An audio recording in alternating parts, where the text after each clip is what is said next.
Selamat malam pemirsa, deretan persoalan dalam pemilu 2024 mulai dari dugaan pelanggaran, kecurangan, ketidaknetralan aparat negara hingga penyalahgunaan wewenang oleh pejabat publik membuat banyak pihak menilai pemilu 2024 adalah pemilu yang paling buruk. Oleh sebab itu, didesakan untuk merevisi Undang-Undang Pemilu sangat santer terdengar. Perbaikan aturan pemilu adalah sebuah keniscayaan demi semakin baik dan sempurnanya pelaksanaan pemilu ke depan. Pemirsa, inilah yang kami sajikan dalam editorial malam hari ini, Momentum Perbaikan Aturan Pemilu, bersama saya Kevin Egan.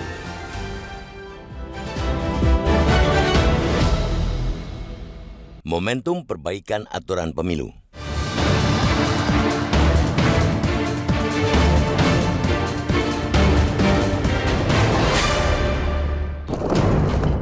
Dengan sudah dilaluinya penetapan presiden dan wakil presiden terpilih, pemilu 2024 sudah bisa dikatakan rampung sebagian.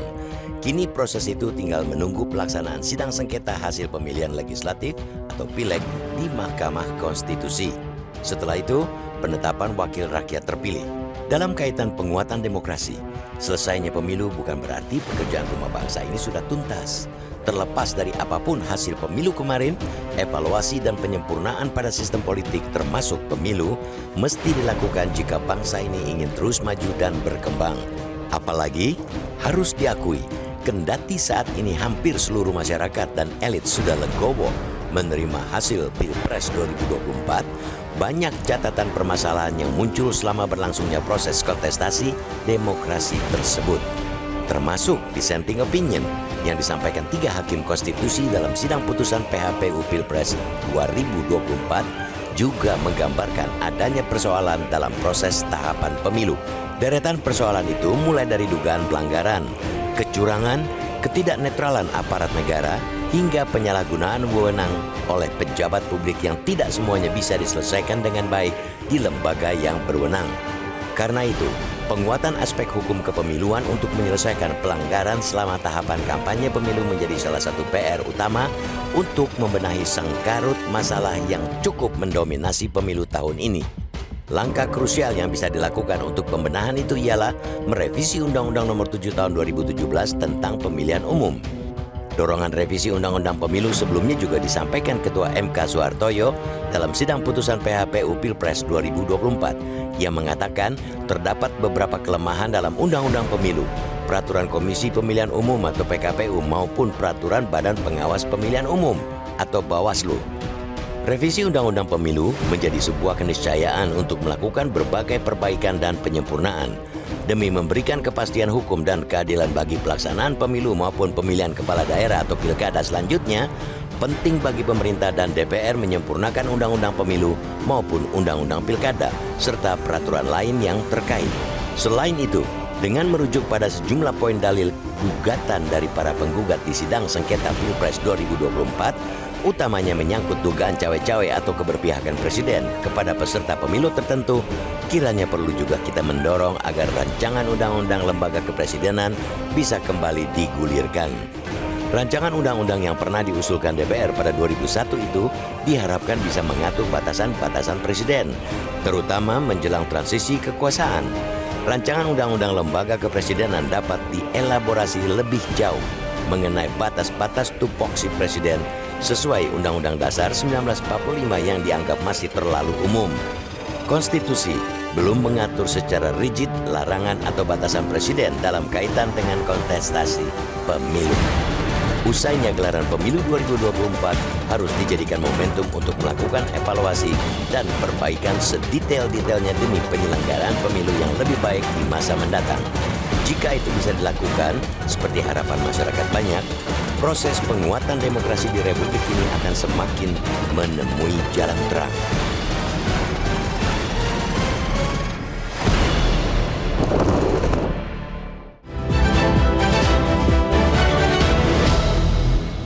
Ya pemirsa, untuk membahas tema kita pada malam hari ini sudah bergabung bersama saya anggota Dewan Redaksi Media Group Abdul Kohar. Mas Kohar, selamat malam Mas. Selamat malam Egan. Mas Kohar, ketika beberapa hari ini semua perhatian itu tertuju pada siapa gabung siapa yang koalisi, siapa yang oposisi begitu. Apakah realistis kalau kita berharap bahwa aturan pemilu ini diperbaiki, diperhatikan begitu sekarang? Ya, tugas dari anggota DPR meskipun masih tersisa hingga Oktober itu adalah untuk menuntaskan undang-undang prioritas yang menjadi rencana untuk direvisi. Salah satu yang sempat dimasukkan di dalam prioritas untuk direvisi adalah Undang-Undang nomor 7 kan, Undang-Undang tentang pemilu. Nah, kalau hutang ini ya, hutang bagi anggota DPR ini tidak dituntaskan sekarang, maka akan semakin merepotkan. Karena begini, Undang-Undang pemilu ini nanti juga bisa dijadikan dasar untuk mengatur proses aturan main yang ada di pilkada. Sementara kan pilkada sebentar lagi berlangsung ini. Artinya bila semua peranata sistem itu diperbaiki mulai sekarang, maka kontestasi tidak hanya yang sudah lewat, bukan hanya yang post factum, karena kan pilpres sudah post factum, karena presiden dan wakil presiden terpilih sudah ditetapkan, sudah ada. Tetapi yang setelah ini yang akan kita hadapi ini kan ada pilkada serentak yang juga membutuhkan perangkat aturan yang lebih clear, aturan yang lebih jelas, berangkat dari banyaknya kritik terhadap pelaksanaan pemilu di 2024 yang dalam proses awalnya dari mulai penetapan para calon, kemudian masa kampanye, boleh tidaknya bagaimana pejabat itu berkampanye, sampai wilayah mana pejabat itu boleh berkampanye untuk siapa. Nah, itu semua kan celah yang masih terlihat menganga di dalam aturan kepemiluan kita saat ini. Undang-undang pemilu kita saat ini masih menyisakan lubang, masih menyisakan celah, yang celah itu mestinya bisa ditutup rapat. Agar apa? Agar tidak ada saling tuding ke depan. Tidak ada yang memanfaatkan celah itu untuk kepentingan-kepentingan sempit. Kepentingan-kepentingan yang tidak seharusnya menjadi kepentingan publik, tetapi demi untuk memenangi kontestasi, maka kepentingan itu kemudian dimajukan, dijalankan, dilakukan. Nah, hal-hal semacam ini harus diatur melalui sebuah sistem yang rigid. Karena apa? Karena segala daya, segala power, segala kemungkinan itu kan dimiliki oleh yang sedang berkuasa, sedang incumbent. Belum tentu menang, tetapi kan ini bukan saja semata soal menang dan kalah. Sekali lagi ini adalah untuk memperbaiki kualitas. Bagaimana demokrasi kita ke depan dijalankan, bagaimana proses kontestasi dijalankan, bukan hanya pilpres tetapi juga pemilu legislatif, kemudian juga pilkada yang sebentar lagi akan berlangsung. Ketika itu dijalankan dengan sistem yang sudah relatif tertutup rapat dari celah-celah pelanggaran, maka itu akan lebih mudah untuk kalau ada sengketa ya misalnya, itu akan lebih mudah dicarikan dasar pijakannya. Nah, selama ini kan sebagaimana disampaikan oleh Ketua Mahkamah Konstitusi ketika membacakan amar putusan, itu kan ada celah-celah tertentu yang menyebabkan mengapa definisi dari abuse of power dalam kasus pemilu, dalam kasus pilpres, itu tidak memiliki dasar hukum kan katanya begitu. Mengapa? Karena memang banyak sekali beberapa celah yang tidak mengatur secara ketat. Bagaimana sih sebetulnya batas-batas, katakanlah seorang penguasa, pejabat, untuk boleh atau tidak boleh di dalam proses-proses kampanye. Misalnya mengatur cuti itu cuti yang seperti apa. Dan seterusnya yang aturan-aturan itu kemudian masih sangat longgar. Nah, mumpung sekarang ini sedang berlangsung atau sedang dimajukan usulan untuk revisi undang-undang pemilu, maka yang patut untuk dikedepankan itu adalah aspek hukumnya.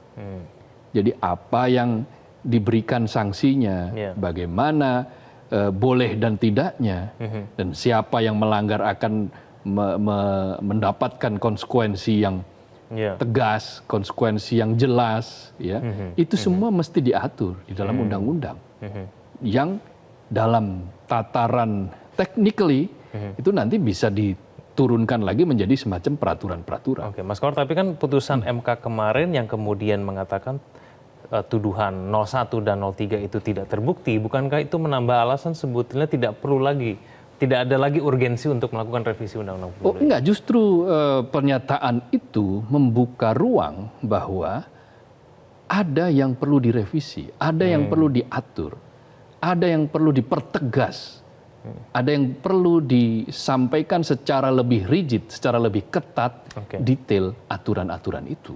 Justru sebaliknya, ketika misalnya Ketua Mahkamah Konstitusi menyatakan, mengkritik juga kan, undang-undang ini kan karena undang-undang tidak mengatur secara rigid, maka jawabannya adalah ya mulailah sekarang proses-proses sistemik.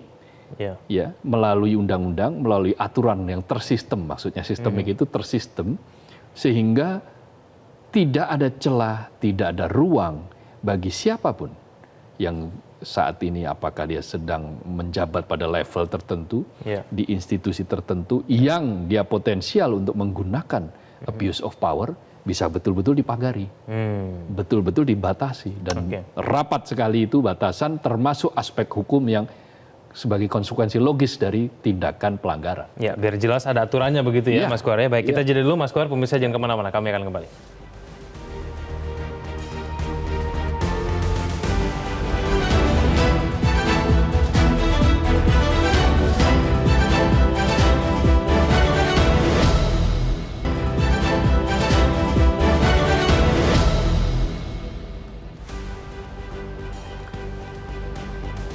Ya, inilah pernyataan dari salah satu anggota DPR dari Komisi 2 DPR, Yanuar Prihatin, yang mendukung revisi Undang-Undang Pemilu.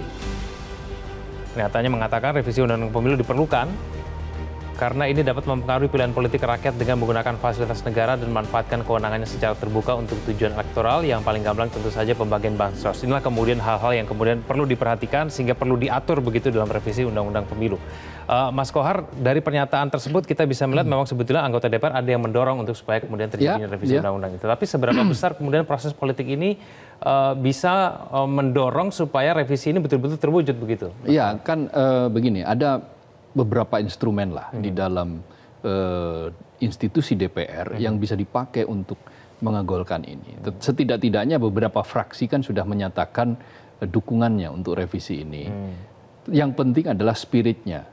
Tujuannya itu untuk apa merevisi pemilu ini. Jadi berangkat dari banyaknya kritik terhadap pelaksanaan pemilu kemarin. Bahkan disampaikan secara langsung oleh Ketua Mahkamah Konstitusi bahwa ada kelemahan di dalam undang-undang pemilu. Maka ya mestinya sinyal-sinyal yang disampaikan oleh berbagai kalangan ini ditangkap oleh para wakil rakyat melalui fraksi-fraksi itu untuk mulai menggodok nih. Kan spiritnya begini, kita terima hasil pemilu kali ini, suka tidak suka, manis atau pahit, susah atau senang gitu ya, itu harus diterima, dan kenyataannya memang sudah terjadi, diterima. Tetapi bukan berarti segala sesuatunya berakhir. Kan tetap ada spirit ikhtiar untuk menyempurnakan proses demokrasi kita. Kalau ada yang masih lonjong, ya dibikin supaya bulat proses demokrasi kita ini. Ketika kemarin itu ada kritik yang sangat keras terhadap proses pemilu yang dinyatakan sebagai, bahkan ada yang menyatakan pemilu paling brutal dan seterusnya. Maka untuk menjawab hal itu tentu harus ada jawaban yang secara sistem. Nah, sistem itu bagaimana? Aturannya dulu. Kan ada yang mengatakan aturan sebagus apapun kalau orangnya nggak bagus, nggak bisa begitu juga. Setidak-tidaknya bahwa sistem itu sudah membuat mereka-mereka, aktor-aktor yang akan berlaga itu harus tunduk pada sistem. Bagaimana caranya? Ya jangan membuat sebuah aturan yang sumir, yang pertama. Dua, jangan membuat aturan yang ambigu, yang abu-abu. Inilah kan yang terjadi misalnya, boleh cuti, dan aturan-aturannya sangat tidak jelas. Boleh cuti, asal cuti ya sudah saya boleh. Misalnya tidak ada aturan-aturan yang mengatakan bahwa untuk posisi tertentu bahkan cuti pun tidak diperbolehkan misalnya. Misalnya loh, ada undang-undang yang secara jelas menyatakan itu perlu dibikin. Nah, dengan kekuatan yang ada di DPR, dengan memperhatikan berbagai macam kritik, maka ikhtiar untuk menyempurnakan itu sebuah keniscayaan. Kira-kira tapi mayoritas anggota DPR itu seperti apa, Mas Kohar? Kalau misalnya memang aturan yang sekarang ada saja sebetulnya yang mengantarkan mereka ke kekuasaan, itu bagaimana, Mas Kohar? Ya, jangan mengutak-atik problem kepada hal, misalnya jangan memberi ruang katakanlah kepada hal-hal yang memang tidak perlu. Nah, berikanlah ruang itu untuk menutup, menambal celah saja. Jadi pasal-pasal yang ambigu, pasal-pasal yang memungkinkan untuk terjadinya praktek-praktek kecurangan, itu bisa ditutup. Karena siapa? Yang untung juga mereka sendiri nanti. Yang untung mereka-mereka yang yakin bahwa dengan spirit dan semangat yang kompetitif, itu mereka bisa jadi kok gitu. Yang penting aturan mainnya sudah jelas. Ya, meskipun tidak apple to apple, kita bisa mencontoh aturan dalam sepak bola. Ketika wasit kemudian dianggap masih ada masalah di sana sini, maka diperlukan VAR, video assistant referee. Nah, ketika keputusan wasit itu kemudian disandingkan atau disandingkan dengan VAR dan ternyata ada perubahan, bisa dikoreksi oleh wasit. Yang tadinya kartu merah bisa jadi kartu kuning, atau yang tadinya kartu kuning bisa berubah menjadi kartu merah. Yang tadinya tidak offset bisa menjadi offside, yang tidak penalti bisa menjadi penalti. Artinya celah itu bisa ditutup dengan kehadiran VAR. Begitu juga dalam undang-undang, instrumen politik. Semua sistem yang fungsinya adalah untuk menutup celah itu harus digulirkan, harus disampaikan. Itu adalah bagian dari ikhtiar untuk menyempurnakan proses-proses demokrasi yang lebih baik ke depan. Tapi lahirnya revisi Undang-Undang Pemilu itu sudah pasti akan melahirkan orang-orang yang lebih berkualitas, tidak sih, Mas Kohar? Oh, memang kita tidak, kalau itu banyak faktor. Kita tidak langsung jadi menyulap bahwa dengan undang-undang yang berubah, maka orang-orang yang berkualitasnya yang akan terjadi. Tidak seperti itu. Yang kita harapkan dari pelaksanaan perubahan atau revisi undang-undang ini adalah aturan main. Makanya yang kita tekankan adalah aspek hukumnya.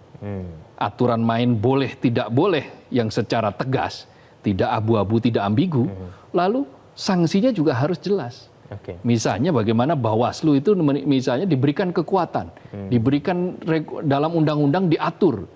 Misalnya dia mengawasi tapi sekaligus juga punya wewenang-wewenang tertentu misalnya.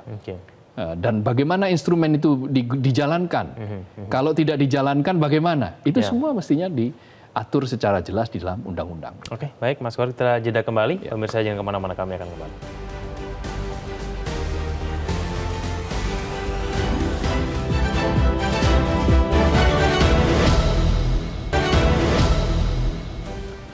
Seperti biasa, pemirsa, kami hadirkan polling kita pada malam hari ini. Pertanyaannya adalah, menurut Anda apakah Undang-Undang Pemilu harus direvisi? Yang mengatakan perlu 93%, tidak perlu 7%. Ini polling di akun Instagram Metro TV. Sedangkan di akun X @MetroTV, pertanyaan sama diajukan dengan 88% menyatakan perlu, 12% menyatakan tidak perlu. Inilah komen juga dari netizen. Revisi atau perbaikan Undang-Undang Pemilu itu keniscayaan demi semakin baiknya kualitas pemilu di negeri ini. Yang aneh justru jika tidak direvisi, berarti membiarkan pemilu berjalan bobrok. Satu lagi kami hadirkan dari Ahmad Abdul. Saya rasa tidak perlu sebanyak orang yang melaksanakannya jujur begitu. Mas Kohar, kalau mencermati mengenai dua polling kita malam hari ini, paling tidak kita bisa katakan bahwa jangan-jangan pendukung 01, 02, 03 itu semuanya mengatakan sepakat perlu direvisi begitu. Iya, ini artinya adalah bahwa secara objektif itu memang sebetulnya kita perlu. Dan untuk memperbaiki sistem, memperbaiki sesuatu itu butuh sistem. Nah, sistem itu apa? Aturan. Salah satu diantaranya adalah aturan Undang-Undang Pemilu. Nah, kalau kita hanya mengandalkan orang itu bisa hilir mudik. Kita bisa mengatakan bahwa orang ini baik sekarang. Tetapi siapa yang menggaransi dia akan selalu baik? Sedang iman saja naik turun. Nah, kalau 5 tahun hari ini baik, besok dia menjadi buruk, dia mesti menjadi jahat itu. Bisa saja itu terjadi. Karena itu harus ada instrumen yang memastikan bahwa orang dipaksa untuk baik, dipaksa untuk jujur, dan dipaksa untuk tidak menabrak aturan. Apa itu? Aturan yang tegas, aturan yang jelas, aturan yang hitam putih, yang menyatakan bahwa ini boleh, ini tidak boleh, Dan ketika dicari rujukannya, ketika dia melangkah ke sesuatu langkah tertentu, para hakim katakanlah begitu, sudah langsung bisa mengatakan, oh Anda melanggar aturan. Karena Anda sudah melanggar terlalu jauh. Sama seperti kayak tadi, wasit, VAR itu tinggal dikasih aja garis merah. Oh tangan Anda, sikut Anda lewat 1 senti gitu kan. Jadi 1 senti sekalipun, yang penting itu sistem, ketika dia melanggar ya dia dianggap batal. Nah itu pula yang mestinya diatur oleh sebuah undang-undang yang mengatur tentang proses demokrasi yang melibatkan ratusan juta. Jumlah DPT 204 juta dengan 80% mereka hadir di TPS, itu kan menunjukkan bahwa masyarakat sudah merelakan diri, mengorbankan waktu, antusias untuk mengikuti proses ini, untuk demi mempercayakan nasib mereka. Tetapi kalau proses pelaksanaannya itu bermasalah, ya tentu mereka mestinya kecewa dong. Nah, apa yang harus digaransi agar ini ke depan menjadi lebih rapi? Ya penyempurnaan. Bentuknya adalah revisi undang-undang pemilu. Oke, baik Mas Kor, nanti kita akan nantikan kira-kira nanti akan dituntaskan tidak ya hutangnya itu nanti untuk revisi undang-undang pemilu. Terima kasih Mas Kor, selamat malam. Selamat malam, Megan. Pemirsa, itulah informasi yang kami hadirkan dalam editorial malam. Saksikan terus editorial malam Senin sampai Jumat. Saya Kevin Megan, terima kasih atas perhatian Anda. Sampai jumpa. Metro TV